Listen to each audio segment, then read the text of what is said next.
Rumors Ellen was far from nice were out there for years. What was your reaction to the toxic workplace controversy? I felt that it was in the hands of the people who needed to speak their truth. I hadn't spoken to Ellen in years, and I feel that the stories that need to be listened to are being told. And I told Ellen that I needed to have friends. She said she did not want to have a girlfriend. Exactly 1 week after she crashed her car into a house in Los Angeles, actress Anne Heche was reportedly on the verge of revealing some explosive information about Ellen DeGeneres, and then she suddenly died following a strange and highly publicized car crash. Now fresh claims are surfacing, suggesting that Anne had uncovered alleged links between Ellen and the same circle of powerful elites associated with Epstein. So the question everyone keeps coming back to is this: how far did Ellen's supposed ties to Epstein's world actually go? Was Anne preparing to expose something enormous before her untimely death? Or are people connecting dots that were never truly related in the first place? We examined the timelines, the emerging reports, and the recurring patterns, and what surfaced from that deep dive may genuinely surprise you. Have you spoken to Anne Heche at all since her accident? Have not. Do you want to... We're not in touch with each other, so I wouldn't. August 5th, 2022 started like any normal day for Anne Heche, but what she didn't know was that by the end of it, her life would come to a tragic and unexpected end. That day, Anne's blue Mini Cooper crashed into a home in the Mar Vista neighborhood of Los Angeles, California. The impact sparked a massive fire, quickly engulfing both the house and her car. Today, the street that cuts Mar Vista from Venice had its silence cut by a speeding blue Mini Cooper and its driver, who failed to brake before running a stop sign and into a house. This house, it clipped the curb over a short stone wall through bushes, then straight in. It erupted into flames, so not just the vehicle, but the entire home, to where we had to fight a structure fire at the same time. Anne remained trapped inside the wreck for nearly 49 minutes. Firefighters eventually managed to pull her out, and she was rushed to the hospital, but she never regained consciousness. About a week later, she passed away after being in a coma. Official reports say her family made the decision to take her off life support, and that her organs were donated according to her wishes. But despite the official explanation, many details surrounding the incident and Anne's life have raised questions for some people, leading them to believe there may be a deeper and darker story behind it. Now, I have to be clear. Anne's death was officially ruled an accident, and reports state there is no evidence of foul play. But here's what has people talking. Around 10 a.m. on the morning of Anne's crash, she reportedly purchased a bright neon red wig from a store called Glass Hair. She looked up top and said, "Hey, can I buy that red wig?" I said, "Sure." So I went up to grab it for her. I told her, I said, "It's not cut or styled." She says, "No worries. I want it anyway." Did she appear in any way inebriated or drunk or impaired? She did not. She wasn't slurring her words. She had bright, beautiful blue eyes. The store owner later described Anne as kind, polite, and sober. And that last word is important, sober, because it directly contradicts some media reports that suggested she may have been intoxicated. According to the owner, Anne also purchased shampoo and conditioner, and she didn't appear impaired at all. She seemed like a normal person simply running errands. Then, around 10:30 a.m., Anne was reportedly seen near a storage locker or garage area. Not long after, her car appeared to have struck part of a storage unit or garage entrance. It was treated like a possible accident, but there didn't seem to be any major visible damage. And then, things escalated fast. Go, out of the car. Out of the car.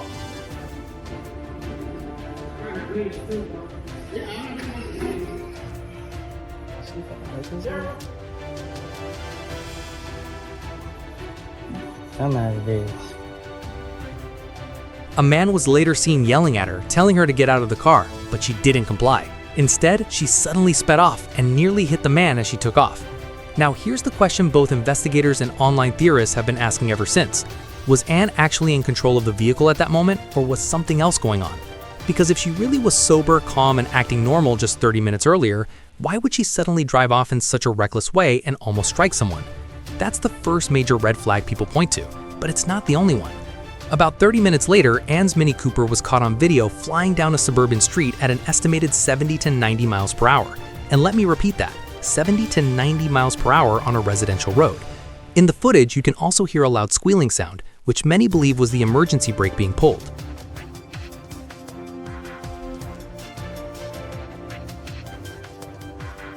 But here's the strange part. No skid marks were found on the road. None, which suggests she did not attempt to stop. If someone is speeding and wants to stop, you see skid marks. If someone is not in control of the vehicle, you might not. And people were quick to pick up on this. It sounds like she's braking and throttling at the same time. What perfect timing to have a camera out showing a car speeding by out of nowhere. That's interesting. Thank God so many professional photographers live on that small suburban side street and that they were all home and filming out their windows at the exact time this happened. Why was this person just randomly recording? It seems like this person was waiting for her to pass by and catch it on video. I say that, if people are impaired, they speak in cursive, but it's like you're slurring your words. But she wasn't. She was very, very cordial, very personable, very polite. And the whole encounter was maybe 10 minutes. So it wasn't huge, but it was strange all the same.